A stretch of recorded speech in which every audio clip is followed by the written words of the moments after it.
Okay, I think we're recording. Hi, Dream Jammers. Catherine Bennell. We have Ashley here. We are sitting in the Casa Monica Hotel in a very nice business suite. And we're going to be talking about income generating activities today, your IGAs. And these are things we can do for our business to grow, daily things, weekly things, but activities that are only focused on growing our business. So I think you can see my slides. I'm going to set this up to presentation mode, I think. There we go. Okay, so, or not. All right. There we go.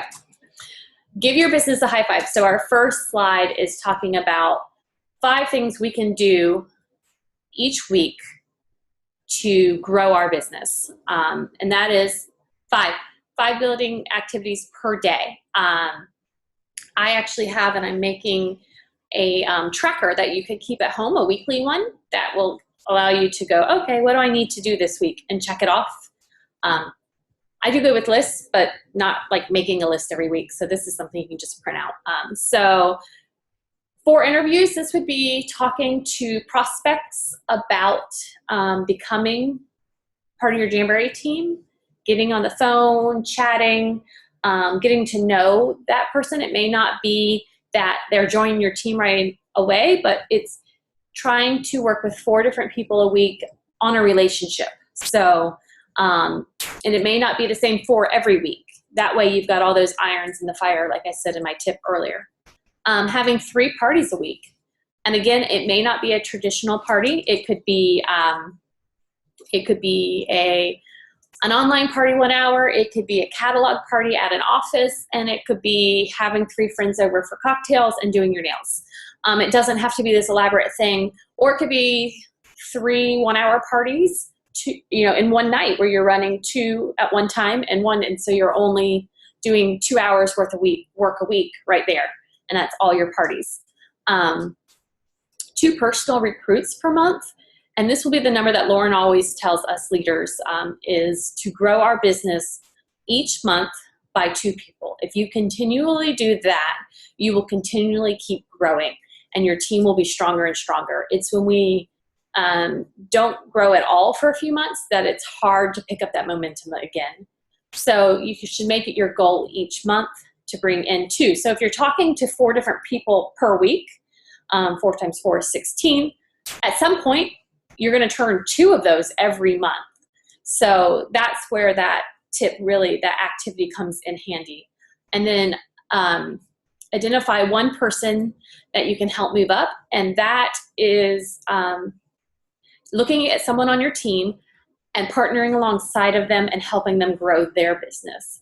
So you should probably really be doing this with all of your L1s, your personal direct recruits, but some of them at some point don't need you anymore, except for when they're having a question or you check in once a month, but they're not people that you are holding their hand anymore. So if you've got all your L1s pretty much under control, you might look to someone whose sponsor, maybe their sponsor is not working anymore, and see how you can help them, but really start looking how you can help each individual on your team. An income generating activity is a lifeline of your business.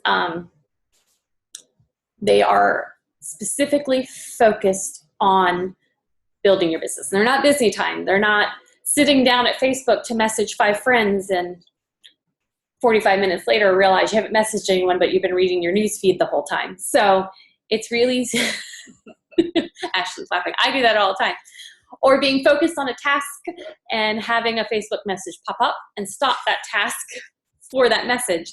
It is simply sitting down and doing the task in front of you. So if you're going to do your monthly email, you log into your email to do that email. You don't surf the web or start reading all your emails and replying if you've got that one task set aside. This is how we work smarter, not harder. We shouldn't be spending all day on Facebook. That's not our job. Our job is to pop in, manage our parties, encourage our team, and pop out. We don't do this to spend all day on the computer.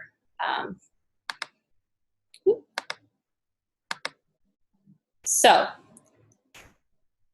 this slide here talks about creating a master list. And this is where you just write down anybody that ever comes to mind. It can be a notebook where you just jot names in no specific order. You could just literally write all over a page. But these are people that you would like to sometimes connect with, and then you can prioritize that list later. Or you could do it, I'm gonna take Pan's tip here and say, you could do it in Excel. You could take that list and put it in Excel and then categorize them with a 1, 2, 3, 4, 5, whatever, and then sort it so you know, okay, these are the people I want right away, and work on that part of the list. And don't worry about the 5 if the 1 is right now, like that easy person you know that's going to join. The 5 may be your one-day big fish. So have a monthly list that you create at the end of the month for the month ahead. I do this all the time. At the end of the month, in that kind of hangover day on the first of the month, I'm making a list of everything I want to accomplish for that month. I'm looking back at the month before and seeing what did I not accomplish, so it happens, and transferring it over. You can have a weekly list. Again, when you're doing, managing your VIP page. So you have, Monday I want this post, Tuesday I want this post, Thursday, like map those out for the week. So then if you did that on Sunday, you could go in and put them all into CinchShare and have them populated to go, and then you're not having to worry about it during the week. You can have your parties in there so you know what you need to prepare for, but just kind of looking, so you're looking really, really big, 5 years out, to the month, to the week, and then a daily list. And this is where I know I need to get better, but having, today I'm going to accomplish, and just have those little things, whether it's get on Facebook, talk to 5 friends, do it because of Jamboree post, send out my samples, but that's all I focus on for that day. And always prioritize those activities. So do what's going to make money first. Do we need to make calls to have sales close? Well, that's a priority. Do you need to touch base with your hostess for your party in 2 weeks? That's probably a little lower on the end of the list. But prioritize that and work your way down. I'm really bad at looking at the list and going, I think I'll do number 5 because it's easy. But I really needed to do 1, 2, 3, and 4. And then I don't get 5. I only get 5 done. I do that with my husband all the time. He gets mad at me and he's like, I thought you said you were going to call this person. I'm like, I didn't get to that. But that was really the main goal of the day, and I didn't do it. So prioritize your list. This is big. You will hear from Morgan all the time, fortune in the follow-up. The fortune is in the follow-up. And if you don't have repeat customers, the fortune is in the follow-up. They're not coming back because you're not their go-to for it. You have not proven yourself. So make a satisfaction call every day. So I love that word, satisfaction call. We want our clients to be satisfied. We want them to be 100% in love with Jamboree. So call them, see how their order came in, make sure it wasn't damaged. Don't say that, but just make sure that they're happy with their order. You can call it customer care. You can call it follow-up. Follow-up scares me, so I like the name satisfaction call.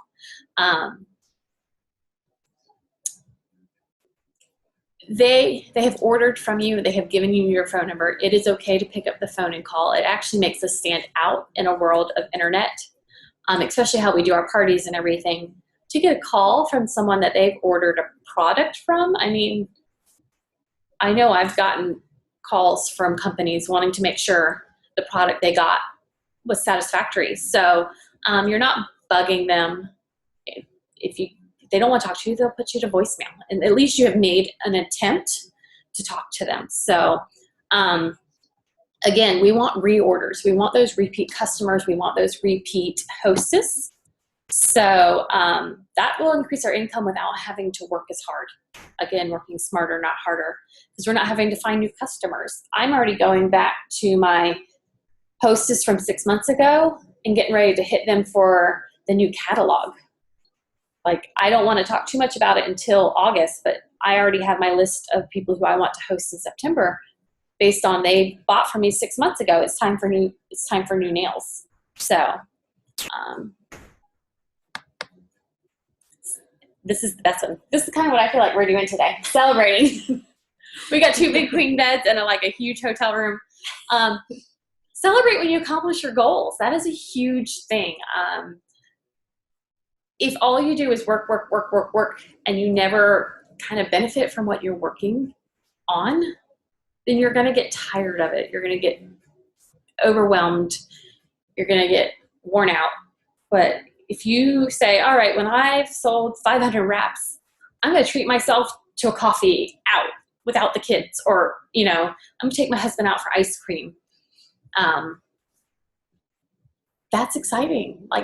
Do that. Let yourself feel proud about what you've done, because that's a huge deal. Even little steps. If you're terrified to make a sale and you make your first sale, celebrate. Get excited.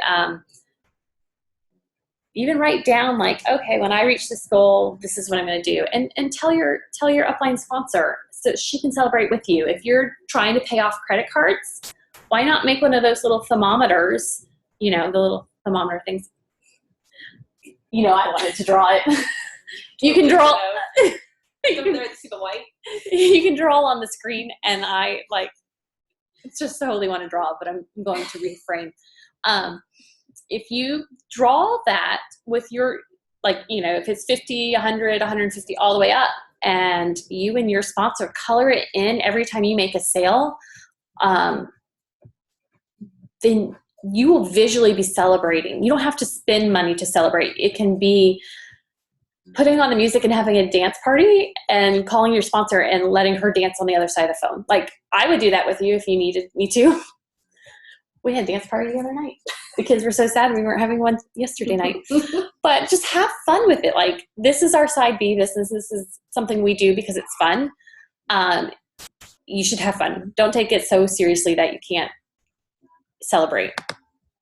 So our top 3 IGAs, income generating activities, are: 1, always share the opportunity. And I know Ashley and I have been talking a lot about that today. It's really, really simple, but can be a little scary. But it's as simple as someone saying, cute nails. And you go, great, thanks, I do them myself. And they go, really? And you go, have you heard of Jamberry? And right there, you're sharing Jamberry. It opens the door. If you're not talking or connecting with 2 people a day, then you're not working your business. You're really not. And for this business to work, you have to be networking and sharing. Again, it can be just in general conversation. It can be with the checkout lady at Publix. It can be with your bank teller. It can be online. You can get into mommy groups or business professional groups, networking groups. I'm just joined a bunch of wedding vendor groups. Find things that you're passionate about and join, and find a way to take Jamberry into it. If you know someone who really loves the product, if you go into your customer list and there's a customer who's constantly buying jams, hello, that's your next consultant for the 30% discount, but it could grow for them once they realize what it can do. Don't be afraid to ask for referrals. When I worked in magazine marketing for sales, ad sales, that was always, when you walked out of an appointment, you were supposed to say, thanks, can you refer me to anyone else, your friends? We can do that with our customers. If someone says, hey, it's not for me right now, you go, great, do you know anyone else that this would work good for? Because they may know a girlfriend or even a guy who's looking for a business venture. So.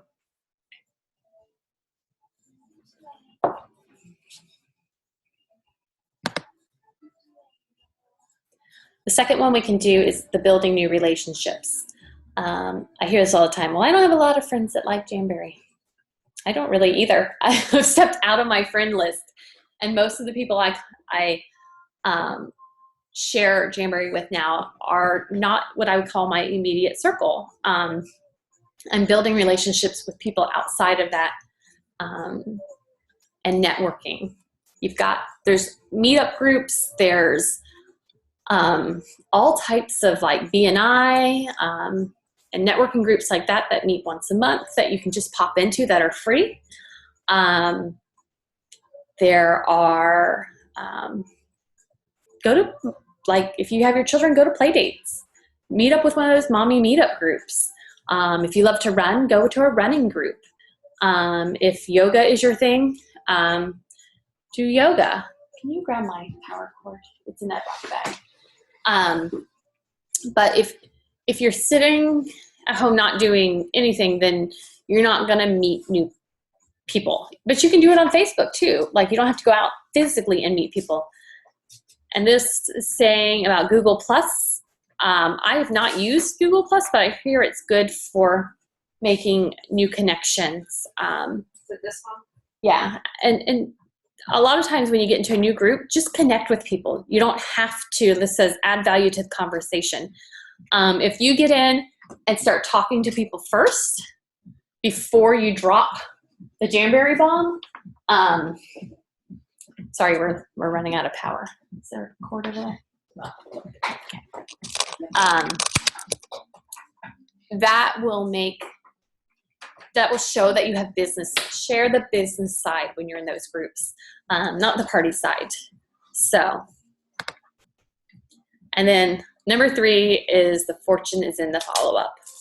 Oh, look, there's that hole right there. This takes discipline.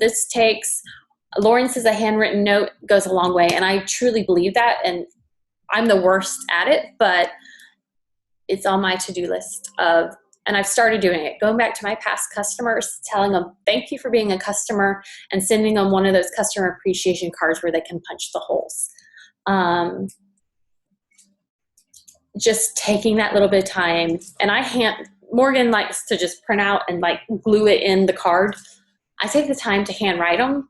It takes longer and my hand cramps, but that way they know that I took that time. I didn't just print something out and shove it in a card and have all these generic cards made up. I took the time to write their name. I took the time to remember what I could remember about them from the party. Sometimes I go back in and I read the comments on the party they were a part of, so I can see, did they like this? Was this, did they talk about their dog in there, or something that I can put a personal connection? Again, making myself human to them, because a lot of my parties are online. So find ways to follow up, call, shoot a little email, send a card, but stay present in their mind so that they see that you're working your business. What IGAs you decide to focus on should be determined on what your goals are and what you've set for yourself. You need to be on purpose, meaning everything you do, you have a point to it, to the relationship of what you're trying to do. I call that intentional, being very intentional in your steps. So if my goal is to have a team that makes 300,000 sales in a month, then I need to really be focused on intentionally growing my team larger. That's how that would happen. If my goal is to make $500 a month, then having a few rocking parties would do that. So maybe my goal is more in follow-up and more on making sure I always have a flowing party stream. So then I would be trying to connect with my hostess and make them feel like they're my only hostess and really doing amazing customer service. So again, what you tend to put all your focus on needs to be taking you closer to your goal. So here's some these are some things that you can do depending on what your goals are. So holding demonstrations. This is a really great way to follow up with customers, especially ones that have never had Jamberry. Have meetups where you help customers put on samples. Have them at a coffee shop. Have them at an ice cream store. Have them at a bookstore. Somewhere that has an electrical outlet that's in public. So you can do little small groups of 3 to 4 women, and you can just sit somewhere for 2 hours and rotate people through. And in the process, there's going to be people in public who stop and go, "What are you doing?" So now you're making new customers along the way. But part of the thing that Jamberry learned was 70% of our customers never actually put on their jams. They order them online, they get scared, and they never do it. Or they ordered them online, put them on wrong, they fell off, and they never put them on again. So us as consultants, how can we cut that number down? It's in having personal connection with our consultants. Okay, so let's say your party was in Indiana. You're going, "Well, Catherine, I can't go there. Like, that's not a possibility." Yes, it is. Right now, we are talking face to face, and I am not with you. You can do the same thing on the computer. So if you're homebound, for whatever the reason, you can sit and do live demonstrations via the internet, where you're showing your nail. I can't figure out where my camera is. There it is. You're showing how to apply it. You're showing how to trim it, how to put it on. And then you're watching your customer do the same thing. So when she holds it up and shows you, you can say, "Okay, do you see how that's touching your skin? That's going to bubble. That's what's causing your issue. You need to size down," and have them take it off and redo it again. So, and you could do, this does split screens in Zoom. So you could do 3 to 4 women at the same time. They'll all be able to see each other, but that would work just as well too. So just because you're homebound or you've had a new baby or your child, mine takes ridiculously long naps. So I have to stay at home, I can still meet up with people. Train and coach your team. This is big, and when it says your team, think of it as your L1s. Until you're a team manager and you have your own group under Jamberry, you're really only training your L1s. So take everyone, your personals, I call them L1s, and love on them. Teach them, train them, encourage them. And then as you promote up, once you get a team, then once you, in Jamberry's eyes, get the term team manager, then you would do trainings like this for your own team. Market your business. I know there's a whole, I feel like there's this whole thing about direct sales where people go, "Oh, direct sales, bleh." And that we get in trouble by our friends for posting on Facebook that we have a business. But if I opened a pizza business and I marketed my pizza business on Facebook, everybody would be about it. And it's the same thing. I have a friend that's selling, I can use this. I have a friend that is selling meat thermometers.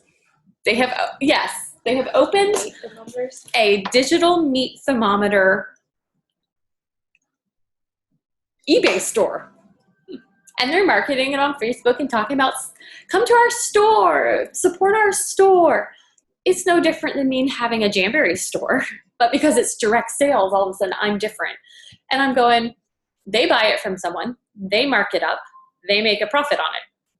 I buy it from someone, I sell it to you, it's marked up, I make a profit on it. Like, it's no different. It just has a different word attached to it. So if your friend removes you from their Facebook feed because you are marketing yourself, they're not your friend. They weren't. There's this girl that trashes every direct sale business I know, but yet she sells hand-stamped spoons. And I'm going, you do the same thing. You market your business. I think it's cute. I share it with my friends. I don't get offended, So don't take it personal. This was the biggest takeaway I had from when my husband worked construction, and he took all these business training classes, and he worked with family. So we had to learn to separate business from family. Business is business, and personal relationships are personal relationships. So I don't take it personally when someone goes, not for me. That's business. I still go to dinner with them. We're still friends. I just don't bring up Jamboree, and that's their loss. And you know what? They come back and they ask about it later. And they're like, so you're making how much with that silly nail thing? And I'm like, you didn't want to hear about it. No. But try not to take it personal. And it's hard sometimes. I know that. Trust me, I know that. But it really is business. If you were running a business in a brick and mortar building, would you take it personally? No.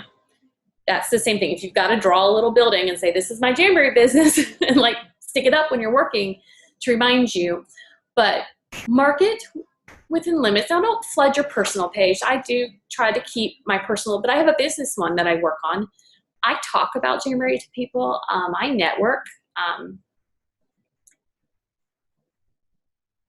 But again, just understanding when someone says, no, I don't want to hear about the business anymore. Okay, well, my friendship is more important than me making a few dollars. And I think when you take that stance with people, they start going, I want to hear what she has to say, because she's different. So be innovative. Try out new things, new markets. I'm working through an idea that I will share later that I was sharing with Ashley today. I'm constantly looking for new ways to not have to do a party. Like I am. So I'm partnering with a wedding planner. If you want to know more about that, I will share. Let me know. But I'm reaching out and making business relationships with people. That's kind of reciprocal. She needs things to refer to her brides. This is an awesome option for a budget-friendly bride or the DIY bride. So think outside of a Facebook party. Think outside of the traditional home party. That's what can keep your business spinning during a slow month, or when everyone's being flooded with Facebook parties. You're that Jamboree rep doing something different. People are gonna want to come to you. I'm gonna just leave this up so you can read it for a second. But Steve Jobs was amazing at keeping his idea. He made an idea of what he thought it should look like, and when people told him he was crazy, he said, I don't care, and he kept on going. He kept on pushing, and he was successful. So, you had time to read it? Okay. This I'm going to share. These are the last, I think there are 3 of these, but these are ideas for increased sales. These are activities that you can do that you may not have thought of, but ways to get your name into the community about what you're doing. So I will post these in our group, but there's some good ones in here. Some of them are larger. Good. I have them all right here for you. And some of them I had thought of, and some of them I hadn't thought of. So again, I know Amy B, number 19, about wearing the logo. She bought 5 of them. She has 5 Jamboree shirts, and she wears the ones with the little sparkles in the Jamboree. And she said people stop her all the time and want to know, what is Jamboree? She's like, it's a way to instantly start talking to people, having them come up to you, then you go up to them.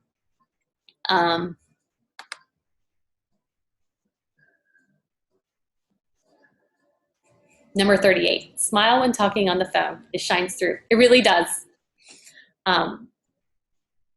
What we put forward is what people hear in our voice. So if you're like, ooh, they're going to know that. So